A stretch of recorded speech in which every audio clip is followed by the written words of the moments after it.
नमस्कार, स्वागत है आपका झारखंड समाचार में। झारखंड में कहां गए 17 लाख स्टूडेंट के यूनिफॉर्म के पैसे, प्रिंसिपल की सैलरी पर लगेगी रोक। तो वहीं उत्तराखंड से झारखंड लौटे श्रमिकों से मिले सीएम हेमंत सोरेन, सबको रोजगार से जोड़ने का आदेश व 1 करोड़ 11 लाख की योजनाओं की दी सौगात। और झारखंड की हेमंत सोरेन सरकार पर बीजेपी प्रदेश अध्यक्ष बाबूलाल मरांडी ने साधा निशाना, कही बहुत ही बड़ी बात। तो वहीं राज्यपाल ने फिर लौटाया स्थानीय नीति विधेयक, कहा विधानसभा इस पर विचार करे, सरकार चाहे तो स्थानीय के लिए 5 साल तक आरक्षित कर सकती है 3rd 4th ग्रेड का पद। केंद्र बकाया दे तो 7 पीढ़ियों को बैठा कर खिलाएंगे, शाह के दौरे पर सोरेन का सियासी वार। और राज्यपाल ने किया मेगा स्वास्थ्य शिविर का उद्घाटन, हेल्थ शिक्षा से जुड़ी स्वास्थ्य व्यवस्थाओं को लेकर कह दी बड़ी बात। तो अब तक की सभी बड़ी खबरों पर बात करने से पहले आपसे छोटी सी अनुरोध है कि कृपया वीडियो को एक प्यारा सा लाइक अवश्य कर दीजिएगा, क्योंकि आपका एक लाइक करना ही हमारे मेहनत का फल होता है। तो शुरुआत करते हैं आज की पहली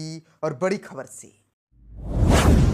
इस वक्त की बड़ी खबर झारखंड से आ रही है, जहां शिक्षा विभाग के निर्देश के बाद भी अब तक राज्य में लगभग आधे बच्चों यानी 17 लाख बच्चों को पोशाक नहीं मिली है, जबकि 5 माह बाद सत्र समाप्त हो जाएगा। बच्चों की पोशाक, जूता, मोजा व स्वेटर के लिए झारखंड शिक्षा परियोजना ने जुलाई में ही राशि दी थी। राशि देने के 5 महीने बाद भी बच्चों को पोशाक नहीं मिली है। शैक्षणिक सत्र 2023-24 में कुल 34,93,402 बच्चों को पोशाक दी जानी है। जिलों के द्वारा दी गई जानकारी के अनुसार लगभग 17 लाख बच्चों को ही पोशाक के लिए राशि दी गई है। कक्षा 1 से 5 तक के प्रति विद्यार्थियों के लिए 2 सेट पोशाक, स्वेटर व जूता मोजा के लिए 600 रुपए दिए जाते हैं। वहीं कक्षा 6 से 8 तक के विद्यार्थियों के लिए 2 सेट पोशाक को लेकर 400 रुपए, स्वेटर के लिए 200 व जूता मोजा के लिए 160 रुपए दिए जाते हैं। कक्षा 6 से 8 तक के बच्चों के जूते मोजे के लिए पूरी राशि राज्य सरकार द्वारा दी जाती है। विभागीय समीक्षा बैठक में सभी डीएससी को सितंबर महीने के अंत तक बच्चों को पोशाक उपलब्ध कराने के लिए कहा गया था। और आपको बताते चले कि पोशाक वितरण में सबसे बड़ी परेशानी बच्चों का बैंक खाता नहीं होना है। कक्षा 1 व 2 के बच्चों को बैंक अकाउंट नहीं होने की स्थिति में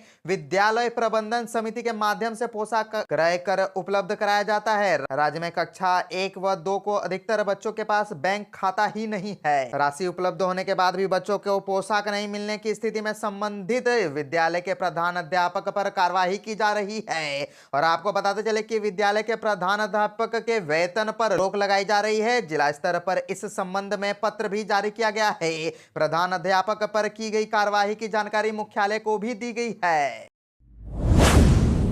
हेमंत सोरेन सरकार को और एक झटका, राजभवन ने दूसरी बार लौटाया खतियान आधारित स्थानीय नीति विधेयक, कहा विधानसभा इस पर विचार करे, सरकार चाहे तो स्थानीय के लिए 5 साल तक आरक्षित कर सकती है 3rd 4th ग्रेड का पद। दरअसल झारखंड के राज्यपाल सीपी राधाकृष्णन ने 1932 के खतियान आधारित स्थानीय नीति विधेयक को लौटा दिया है। विधानसभा को इस पर पुनर्विचार करने को कहा गया है। राजभवन ने विधेयक में शामिल कानूनी मुद्दों पर अटॉर्नी जनरल से राय मांगी थी। 15 नवंबर को अटॉर्नी जनरल की राय मिलने के बाद राजभवन ने बिल को लौटाया। राज्यपाल ने संदेश के माध्यम से विधानसभा को अटॉर्नी जनरल की राय से अवगत करा दिया है। अटॉर्नी जनरल ने कहा है कि विधेयक में स्थानीय व्यक्ति शब्द की परिभाषा लोगों की आकांक्षाओं के अनुकूल है। यह स्थानीय परिस्थितियों के लोकाचार और संस्कृति के साथ फिट बैठती है, तर्क संगत और वस्तुनिष्ठ मापदंडों पर आधारित प्रतीत होती है। अटॉर्नी जनरल ने लिखा है, इस विधेयक के मुताबिक राज्य सरकार की 3rd 4th ग्रेड की नौकरियां केवल स्थानीय व्यक्तियों के लिए आरक्षित होंगी। स्थानीय के अलावा अन्य लोगों की नियुक्तियों पर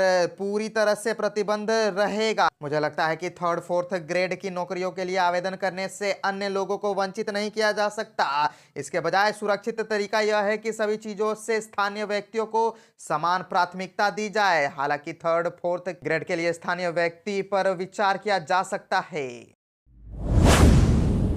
केंद्र बकाया दे तो 7 पीढ़ियों को बैठा कर खिलाएंगे, शाह के दौरे पर सोरेन का सियासी वार। दरअसल मुख्यमंत्री हेमंत सोरेन ने कहा है कि केंद्र सरकार झारखंड का बकाया 1,36,000 करोड़ रुपए बार बार मांगने पर भी नहीं दे रही है। आजादी के बाद से ही यह बकाया चला आ रहा है। यह पैसा मिल जाए तो सरकार झारखंड की 7 पीढ़ियों को बैठा कर खिला सकती है। मुख्यमंत्री पलामू जिले के पुलिस स्टेडियम में आपकी योजना आपकी सरकार आपके द्वार कार्यक्रम को संबोधित कर रहे थे। इस मौके पर सीएम ने पलामू को 190 करोड़ से अधिक की योजनाओं की सौगात दी। मुख्यमंत्री ने कहा कि झारखंड की सभी बेटियों को अब सावित्रीबाई फूले योजना का लाभ मिलेगा, चाहे वह कितनी भी बहन क्यों ना हो। अब तक 2 बच्चियों को ही योजना का लाभ देने का प्रावधान था। कई बच्चों से बातचीत के बाद सरकार का यह प्रावधान बदलने जा रहा है। इससे पहले सीएम ने मंत्री मिथिलेश ठाकुर, सत्यानंद भोक्ता और बादल के अलावा मनिका विधायक रामचंद्र सिंह के साथ कार्यक्रम का उद्घाटन किया। सीएम ने कहा कि सरकार आपके द्वार लोगों के अधिकार वाला अभियान है, लेकिन विपक्ष के लोग शिविर में नहीं आ रहे हैं।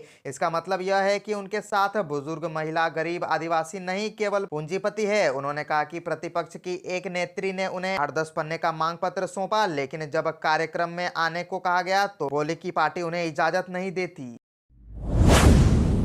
बीजेपी प्रदेश अध्यक्ष बाबूलाल मरांडी ने धनबाद जाने के दौरान बोकारो में प्रेस वार्ता की। मुख्य रूप से विरोधी दल के मुख्य सचेतक सह बोकारो विधायक बिरंची नारायण, प्रदेश प्रवक्ता सरोज सिन्हा, जिला अध्यक्ष भरत यादव, संजय त्यागी, जयदेव राय मौजूद थे। पूर्व सीएम सह बीजेपी के प्रदेश अध्यक्ष बाबूलाल मरांडी बोकारो पहुंचे। यहां उन्होंने प्रेस वार्ता के दौरान हेमंत सरकार पर जमकर निशाना साधा। उन्होंने कहा कि मुख्यमंत्री हेमंत सोरेन सरकार आपके द्वार कार्यक्रम कर रहे हैं। बाबूलाल ने कहा कि मुख्यमंत्री अपने आप को कानून के ऊपर समझते हैं। ईडी के द्वारा नोटिस किए जाने के बाद भी ईडी कार्यालय नहीं पहुंचे हैं। राज्य सरकार पर निशाना साधते हुए कहा कि एक और सरकार यह दावा कर रही है कि सरकार आपके द्वारा पहुंच रही है, वहीं दूसरी ओर मुख्यमंत्री स्वयं मलेरिया प्रभावित गांव नहीं पहुंचे पाए। लोग इस बार कार्यक्रम से दूरी बना रहे हैं। पूर्व के आवेदनों को ठंडे बस्ते में डालकर रखा गया है। वार्ता के दौरान बाबूलाल मरांडी ने हेमंत सरकार पर निशाना साधते हुए कहा कि यह सरकार लूट खसोट में लगी हुई, चारों तरफ लूट खसोट का आलम है। यहाँ बालू, कोयला, पत्थर और जमीन की लूट हो रही है।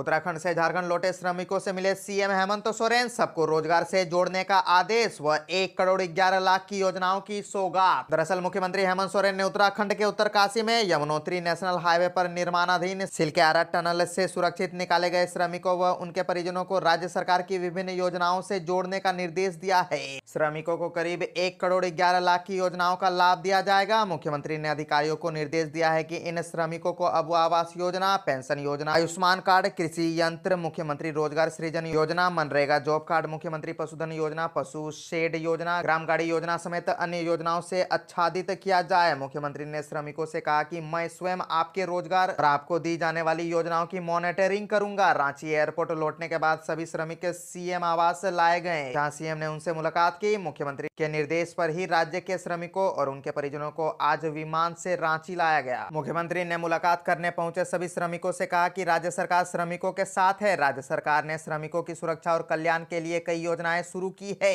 जल्दी देश के लगभग 1 दर्जन राज्यों के एक इकरारनामा करने का प्रस्ताव भेजा जाएगा। इस इकरारनामा के तहत मजदूरों को हमारी सरकार हर संभव मदद कर सकेगी। मुख्यमंत्री ने कहा कि लोगों को हुनरमंद बनाने के लिए राज्य सरकार काम कर रही है। विगत कुछ महीनों से ही युवाओं को हुनरमंद बनाए जाने की निजी क्षेत्रों में हजारों नौकरियां दी गई है। साथ ही सरकार सरकारी नौकरियों के तहत भी नियुक्तियां दे रही है। राज्यपाल ने किया मेगा स्वास्थ्य शिविर का उद्घाटन। हेल्थ शिक्षा से जुड़ी व्यवस्थाओं को लेकर कह दी बड़ी बात। झारखंड के राज्यपाल सीपी राधाकृष्णन ने कहा कि शिक्षा एवं स्वास्थ्य के क्षेत्र में झारखंड में काफी काम करने की जरूरत है। यह अच्छी बात है कि राइट्स लिमिटेड के स्वतंत्र निदेशक निशानंद गोस्वामी के नेतृत्व में प्रदेश के अंतिम छोर पर बसे बरहागोड़ा विधानसभा क्षेत्र में गरीबी के लिए लगातार स्वास्थ्य शिविर लगाया जा रहा है, जिसका फायदा अब तक 25,000 से अधिक लोगों को मिल चुकी है। राज्यपाल शनिवार को पूर्वी सिंहभूम जिले के बरहागोड़ा स्थित शाखा मैदान में आयोजित मेगा स्वास्थ्य शिविर के उद्घाटन समारोह को संबोधित कर रहे थे। इस दौरान उन्होंने कहा कि सुदूर ग्रामीण क्षेत्र में 50 से अधिक स्वास्थ्य शिविर आयोजित कर गरीबों को स्वास्थ्य लाभ पहुंचाना वाकई बहुत बड़ा काम है। इसके लिए गोस्वामी एवं उनकी टीम बधाई की पात्र हैं। राज्यपाल ने कहा कि इंसान के लिए जीवन जीने के 3 तरीके हैं। पहला, दूसरों के लिए जीना। जो ऐसे करता है वह संत, महात्मा या महापुरुष कहलाता है। दूसरा, खुद के लिए जीते हुए दूसरों की मदद करना। और तीसरा, सिर्फ अपने लिए जीना। राज्यपाल ने चेन्नई के एक डॉक्टर का उदाहरण देते हुए बताया कि वह आजीवन मात्र 3 से 5 रुपए की फीस पर गरीबों का इलाज करते रहे। उनकी अंतिम यात्रा में 12,000 से अधिक लोग उमड़ पड़े थे। राज्यपाल ने कहा कि जन्म के साथ ही मौत भी निश्चित है। के बीच का सफर जिंदगी कहलाता है। यह हमारे ऊपर है कि हम अपने जीवन को कितना गौरवशाली बना पाते हैं। उन्होंने प्रधानमंत्री मोदी द्वारा चलाए गए आयुष्मान भारत योजना के बारे में बताते हुए कहा कि इससे देश भर में 10 करोड़ से अधिक लोगों को स्वास्थ्य लाभ मिला है।